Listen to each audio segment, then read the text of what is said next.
Europe 1, 8h32. Le vrai faux de l'info de la matinale. On s'intéresse, Anne Le Gall, bonjour. On s'intéresse Bonjour. ce matin aux 60 engagements de campagne de François Hollande. Oui, parce qu'après la claque aux européennes, les rentrées fiscales à la baisse, les mauvais chiffres du chômage, les députés de la majorité serrent les rangs pour défendre l'action de François Hollande.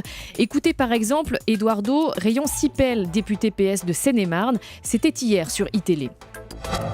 Dans ces circonstances, c'est comme les Bleus, il ne faut jamais rien lâcher. Vous savez pourquoi ? Parce que François Hollande a déjà respecté les 3/4 de ses 60 propositions. Ça, les Français l'ignorent. J'espère que ce sera pas comme les Bleus en Afrique du Sud, ça sera mieux.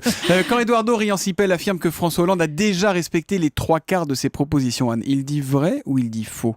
Il dit vrai. Sur les 60 propositions de campagne avec l'équipe du Vrai Faux, nous avons listé dans le détail 14 promesses déjà tenues. Par exemple, la création de la Banque publique d'investissement, les contrats de génération, les emplois d'avenir, le mariage homosexuel, la baisse du plafond du quotient familial pour les plus aisés, la création d'un ministère aux droits des femmes, la réduction de 30% du salaire du président et des ministres, la rémunération du livret A supérieure à l'inflation notamment. Oui, donc on en est à 14, ça ne fait qu'un quart des promesses, Anne. On est d'accord, mais en plus de ces promesses déjà réalisées, il faut rajouter aussi les chantiers en cours, parce que Eduardo Rayon-Sipel parle du fait de tenir ses engagements. Donc dans le calcul, on peut aussi mettre au crédit du gouvernement une trentaine d'engagements pour lesquels il y a bien un processus en qui a déjà cours. été lancé. Voilà, donc dans cette catégorie, on trouve par exemple la réforme des rythmes scolaires, l'encadrement des loyers, le texte sur la fin de vie qui pourrait être présenté avant la fin de l'année, ou encore la taxe sur les transactions financières, ce qui fait qu'avec ce filtre-là, on arrive bien à 3/4 des engagements déjà tenus. Et ben voilà donc un vrai pour Eduardo Rayon-Sipel.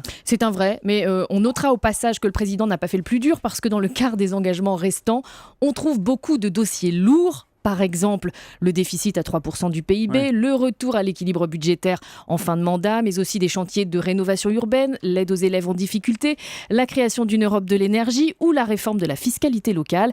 Et on voit bien qu'en réalité, c'est autant sur ces promesses-là, les dernières, que les Français attendent le président au tournant. Donc c'est une nouvelle catégorie, c'est le vrai mais à confirmer, on va dire. Merci Voilà. Anne Le Gall, le vrai faux de l'info de la matinale, tous les matins à 8h30 sur Europe 1.